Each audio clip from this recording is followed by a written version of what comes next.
حدیث ہے 2390 اور حضرت ابو ہریرہ رضی اللہ تعالیٰ عنہ اس کے راوی ہیں۔ وہ بیان کرتے ہیں کہ ایک شخص نے رسول اللہ صلی اللہ علیہ وسلم سے تقاضا کیا،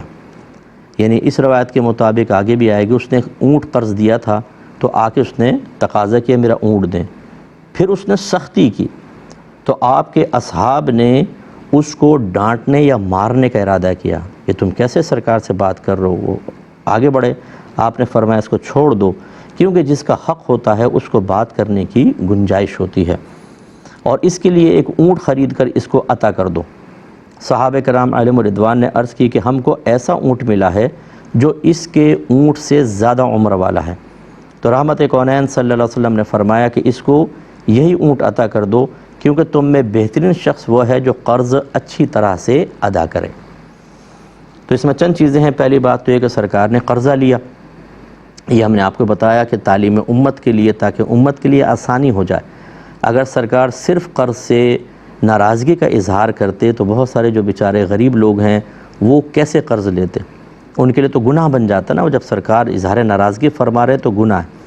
لیکن پتہ چلا کہ اظہار ناراضگی وہ والی نہیں ہے کہ جس میں قرض لینے پہ انسان گناہ گار ہو جائے، بلکہ ناپسند رکھا بس سرکار نے، جس کو مکروہ تنزیہی کہہ لیں آپ، اور بہت ہی سخت ضرورت ہے تو پھر تو کراہت بھی ختم ہوتی ہے کہ چلو لے سکتے ہیں، پھر مباح ہے، یعنی نہ گناہ نہ ثواب۔ تو صرف اس لیے میرے آقا صلی اللہ علیہ وسلم نے قرض لیا کہ جو بیچارے غریب ہیں وہ یہ سوچ کے کہ میرے نبی نے بھی تو لیا تو میں نے لے لیا، اس کی گنجائش نکلے۔ ویسے بلا ضرورت قرضہ نہیں مانگنا چاہیے، اس پر ہم کافی کلام آپ کے سامنے کر چکے ہیں۔ اب اس شخص نے آ کے جب سوال کیا کہ جی میرا قرضہ دیجئے، اب میرے آقا صلی اللہ علیہ وسلم کی عادت کریمہ تھی، آپ کبھی بھی ڈیلے نہیں کرتے تھے۔ ایسا نہیں ہے کہ کوئی ٹائم دیا ہے اور اس سے آگے وعدہ خلافی تو ایک نبی کبھی نہیں کرتا، اور میرے آقا صلی اللہ علیہ وسلم کیسے کر سکتے ہیں؟ تو یہ ہوتا یہ تھا کہ وہ وقت سے پہلے آ کے مطالبے شروع کر دیا کرتے تھے۔ اس نے بھی آیا اور اس نے مطالبہ کیا، اور اس نے سختی کی، ذرا لہجے میں سختی ہوگی، اس نے زیادہ فورس کیا آپ کو، اور رحمت کونین صلی اللہ علیہ وسلم عمومی طور پر اس قسم کی باتوں میں نہ ناراض ہوتے تھے اور نہ فوراً ہائپر ہو کر سخت جواب دیتے تھے۔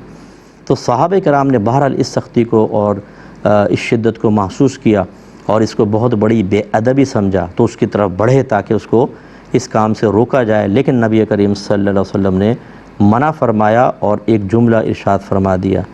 کہ جب کسی کا کسی پر مطالبہ ہوتا ہے تو اسے اس قدر تو مطالبے کی گنجائش ہوتی ہے۔ اس کا مطلب یہ ہوا کہ اگر آپ کسی سے پیمنٹ لے رہے ہیں،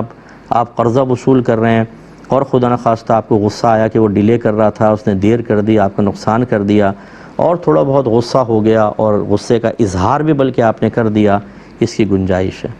لیکن ایسا نہیں کرنا چاہیے کہ آپ ماریں پیٹیں یا لوگوں کے سامنے لاؤڈلی بول کے اس کی عزت کو خراب کر دیں، خصوصی طور پہ جب کوئی تنگ دست ہو۔ تنگ دست کو مہلت دینے کا حکم ہوتا ہے، نہ کہ اس کی عزت خراب کرنے کا۔ اس کی فضیلت بھی آگے آ رہی ہے جو میں آپ کی خدمت میں ذکر کروں گا، تو لہٰذا یہ گنجائش نکلتی ہے۔ اسی طرح آپ مقروض کی طرف آ جائیں، اگر آپ کا قرض خواہ یا جس کو آپ نے پیمنٹ دینی ہے تھوڑا سختی کے ساتھ کرے، تو یہ نہیں ہے کہ آپ اس کو وعیدیں سنائیں، اس کے لیے گنجائش ہے۔ اگر آپ یہ کہیں گے تم اتنے سختی سے بات کر رہے ہو جہنم میں جاؤ گے، نہیں، آپ کے نبی نے تو فرمایا کہ جس کا مطالبہ ہوتا ہے اسے بات کرنے کی گنجائش ہوتی ہے، تھوڑا بہت یہ کر سکتے ہیں، تو اس کا ذرا خیال رکھیے۔ اچھا، پھر ایک سرکار نے فرمایا اس کو بدلے میں اونٹ دے دو۔ وہ اونٹ خریدا تو ذرا اس سے پہلے اس کے اونٹ کے سائز سے بڑا تھا، سرکار نے فرمایا دے دو، کیونکہ تم میں سے اچھا شخص وہ ہے جو قرض کو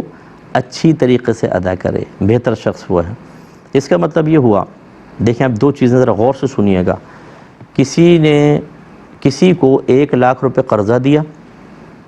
اور دیتے ہوئے طے کیا کہ جب تم واپس کرو گے تو 1,05,000 لوں گا، یعنی گویا کہ اس پر نفع۔ یہ سود ہے کہ جس وقت آپ کسی کو قرضہ دیتے ہیں اگر واپس لیتے ہوئے کچھ زائد رقم شرط ٹھہرا لی جائے، اس کو سود کہتے ہیں۔ یہ وعدہ سود بھی گناہ، سود دینا گناہ، سود لینا گناہ، سب گناہ ہوگا، ٹھیک ہے۔ اور ایک ہے کہ آپ نے کسی سے 1 لاکھ روپے قرضہ لیا اور آپ نے کہا ٹھیک ہے میں لوٹا دوں گا، اس نے کہا ٹھیک ہے، اب آپ 1 لاکھ واپس کرتے ہوئے 5,000 زیادہ دے دیتے ہیں کہ چلو یار تم نے اتنا عرصہ میرے پاس پیسہ رکھا، میں اپنی خوشی سے کچھ تمہیں زائد دے دوں، اس میں کوئی حرج نہیں ہے، اس میں کوئی سود کا پہلو نہیں ہے، اچھی طرح یاد رکھیں، یہ بالکل جائز، بلکہ آپ کے نبی کریم صلی اللہ علیہ وسلم کی سنت ہے۔ بلکہ بہتر ہے کہ جب آپ کسی سے کچھ لیتے ہیں زائد دے دیں۔ ہماری وہ بہنیں درس حاصل کریں، چائے کی پتی لے لی تھوڑا زیادہ دے دیں، آپ نے آٹا لیا اتنا ہی برتن بھر کے نہ دیں، تھوڑا سا زیادہ ڈال کر دے دیں۔ کسی سے آپ نے سالن لیا تھا اسے زیادہ دے دیں، اس طرح آپ نے پیسہ لیا تھا واپس کرتے ہوئے تھوڑا سا زائد دے دیں، تو یہ اچھی چیز ہوتی ہے، سامنے والے پہ اچھا اثر مرتب ہوتا ہے۔